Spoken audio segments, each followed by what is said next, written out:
Hello বন্ধুরা, আজকের গল্পের নাম অলস ছেলে শিখল শিক্ষা। প্রাচীন চীনের এক ছোট্ট গ্রামে লি নামে এক যুবক বাস করত। লি ছিল খুব সুঠাম দেহের অধিকারী, কিন্তু তার সবচেয়ে বড় শত্রু ছিল তার অলসতা।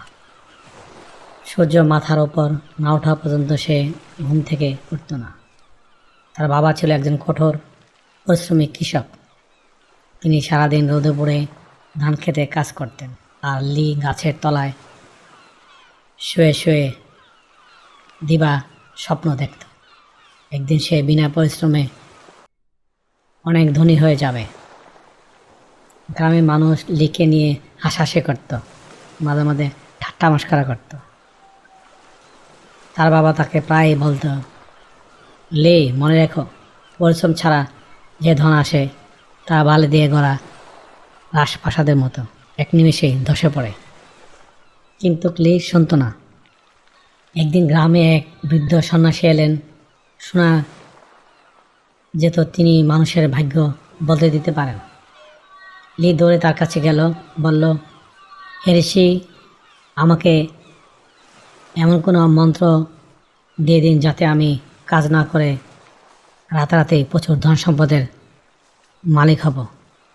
সন্ন্যাসী লিয়ের চোখের দিকে তাকিয়ে মুচকি হেসে তিনি বুঝতে পারলেন যে এই ছেলেটি শিক্ষা দেওয়ার প্রয়োজন। তিনি বললেন, লি, কাল ভোরে পাহাড়ের চূড়ায় এসো। সেখানে একটি বিশেষ পাথরের নিচে সোনার মহল লুকিয়ে আছে।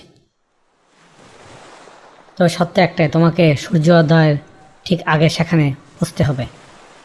লি জীবনে প্রথমবার খুব ভোরে ঘুম থেকে উঠল।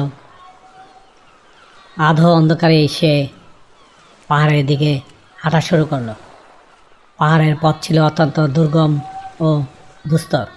কাটা ভরা ঝোপঝাপ আর এবড়োথেবড়ো পাথর টপকাতে গিয়ে সে কয়েকবার আছাড় খেল।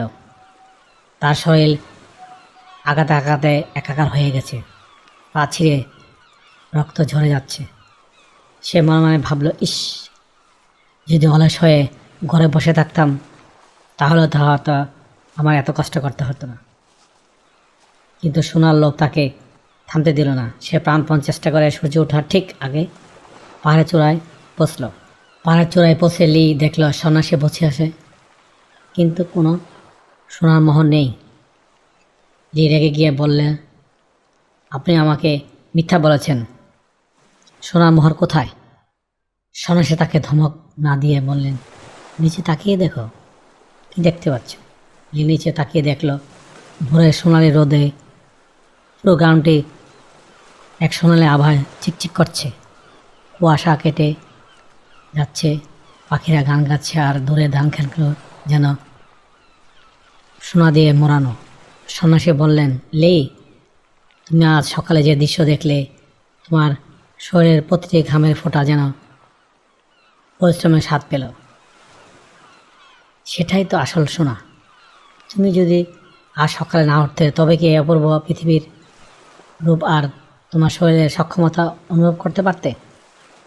লি প্রথমে হতাশ হলেও ধীরে ধীরে কথার গভীরতা বুঝতে পারল।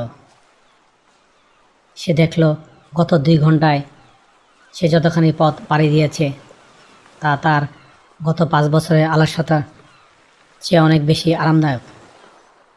সে বুঝতে পারল পরিশ্রম করার পর যে তৃপ্তি পাওয়া যায় আর কোনো তার তুলনা হয় না। লি বাড়ি ফিরে এসে তার বাবাকে তার কাজে একা যেতে দিত না। সে নিজ হাতে লাঙল ধরত। প্রথম কয়েকদিন তার খুব কষ্ট হতো, কিন্তু প্রতিবারই সে পাহাড়ে সেই সূর্যোদয়ের কথা মনে করত। কয়েক বছর মধ্যে লি গ্রামের সবচেয়ে সমৃদ্ধিশালী কৃষকে পরিণত হলো। গ্রামের সবাই অবাক হয়ে দেখল, অলস লি এখন পরিশ্রমী এক যুবক।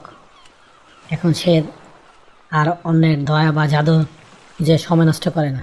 লি বুঝতে পেরেছে যে সৌভাগ্যের চাবিকাঠি কোনো জাদুর পাথর নিচেও নেয়, বরং মানুষের তার নিজের হাতের তালুতে, অর্থাৎ পরিশ্রমের মধ্যে লুকিয়ে আছে। পরিশ্রমে সৌভাগ্যের প্রস্তুতি। জীবনে সফল হতে হলে কঠোর পরিশ্রমের কোনো বিকল্প নেই। আর সময় জ্ঞান, সঠিক সময়ে কাজ করা এবং অলসতা ত্যাগ করাই উন্নতির প্রথম ধাপ। অলসতা যে শুধু দারিদ্র্য করে না, বরং মানুষের শরীর ও মনকে অকেজো করে দেয়। হ্যালো বন্ধুরা, আজকের গল্পটি কেমন লাগলো কমেন্টসের মাধ্যমে নিচে জানিও। আবারও দেখা হবে অন্য কোনো গল্পে। Thank you for watching. Please subscribe.